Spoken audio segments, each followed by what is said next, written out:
بسم الله الرحمن الرحيم.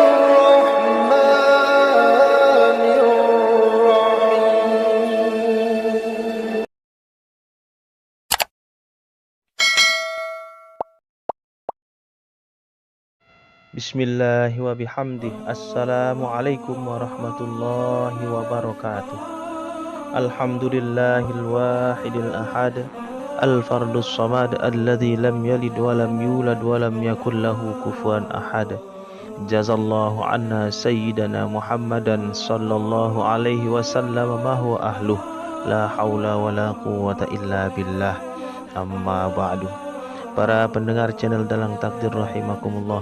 Pada kesempatan kali ini Al-Fakir akan melanjutkan pembahasan dari kitab Al-Hikam karangan Syekh Ibnu Athaillah As-Sakandari, yaitu Ma aradat himmatus saliki an taqifa indama kushifa laha illa wa nadatuhu huwatiful haqiqati alladhi tatlubuhu amamaka wala tabarrajatun zawahirul mukawwinati illa nadatka haqaiquha innama nahnu fitnatu fala takfur.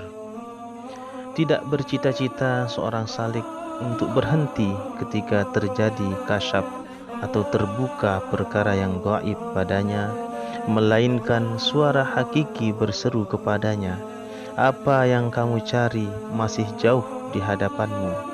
Oleh itu jangan kamu berhenti, dan tidak terbuka baginya alam maya, melainkan diperingatkan oleh hakikat alam itu sendiri.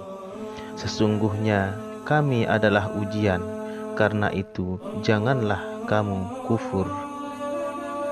Latihan penyucian hati membawa rohani kepada sang salik meningkat dari satu peringkat kepada peringkat yang lebih tinggi.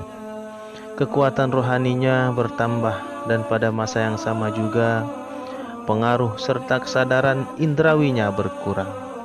Dalam keadaan seperti ini, rohaninya mampu menjadi nasihat kepada dirinya sendiri. Bila terlintas dalam hatinya untuk melakukan kesalahan, akan tercetuslah perasaan membantah perbuatan tersebut, seolah-olah ada orang yang menasihatinya. Apabila sampai kepada satu peringkat kesucian hati, akan terbuanglah dari hatinya lintasan-lintasan yang bersifat duniawi, syaitani dan nafsi. Lintasan duniawi menyeret kepada kelalaian, keseronohan dan kesenangan harta benda.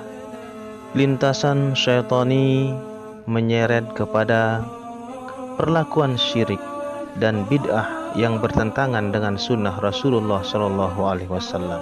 Kemudian lintasan nafsi pula mendorong kepada maksiat dan kemungkaran. Bila hati sudah terdinding daripada lintasan-lintasan jahat, maka hati akan didatangi oleh lintasan malaki atau malaikat dan rahmani atau Tuhan. Lintasan malaki mengajak kepada berbuat taat kepada Allah Subhanahu wa ta'ala. Kemudian lintasan rahmani adalah tarikan langsung dari Allah Subhanahu wa ta'ala.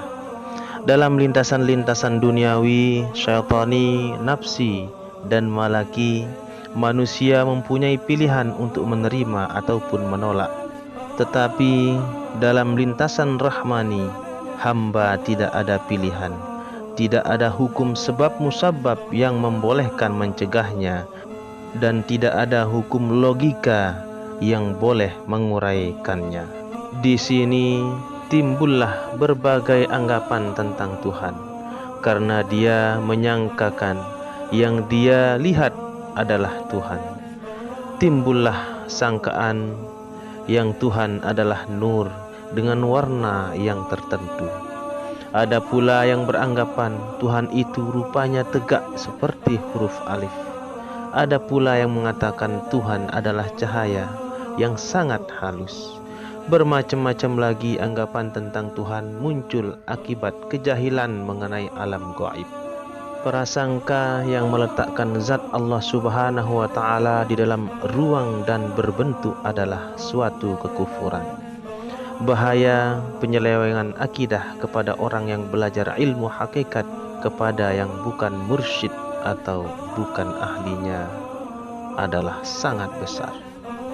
Orang yang belajar ilmu hakikat cara demikian membahas zat ilahiyat dengan menggunakan akalnya, sedangkan akal tidak ada pengetahuan tentang zat.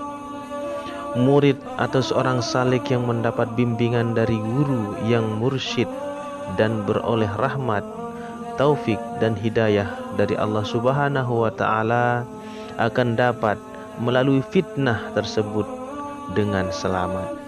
Salik yang masuk ke dalam tarikan ketuhanan akan berjalan terus walau apapun yang ditemuinya di tengah jalan, sekalipun dia ditawarkan dengan surga. Tarikan ketuhanan yang memimpin salik itu dinamakan petunjuk ilmu, perintah batin, petunjuk laduni atau suara hakiki atau pembimbing hakiki. Dia adalah tarikan langsung dari Allah Subhanahu wa Ta'ala, agar hamba yang Allah Subhanahu wa Ta'ala mau temui itu selamat sampai kepadanya. Apa yang diistilahkan sebagai melihat Allah Subhanahu wa Ta'ala ialah menyaksikan Allah Subhanahu wa Ta'ala pada sesuatu yang di dalamnya terdapat bekas penciptaannya, tanda-tandanya, hikmatnya dan kehendaknya.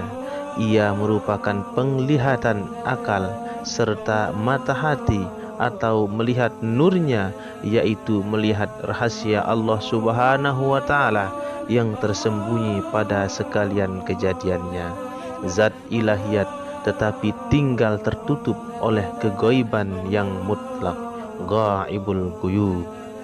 Orang sufi selalu mengatakan mereka melihat Allah Subhanahu wa Ta'ala. Apa yang mereka maksudkan ialah penglihatan ilmu dan penglihatan hati nurani, penglihatan yang mengandungi rasa kecintaan yang sangat mendalam terhadap Allah Subhanahu wa Ta'ala dan kerinduan yang membara di dalam hati mereka. Jangan ditafsirkan ucapan mereka secara lafaznya, tetapi selami hati mereka untuk memahami keasyikan dan kemabukan yang mereka alami. Wallahu a'lam. Sekian, apabila ada kekurangan kekhilafan, itu semata-mata kekurangan al-fakir pribadi, dan apabila ada manfaat dan faedahnya, itu datangnya dari Allah Subhanahu wa Ta'ala. Mudah-mudahan kita semua selalu dalam ridha Allah Subhanahu wa Ta'ala.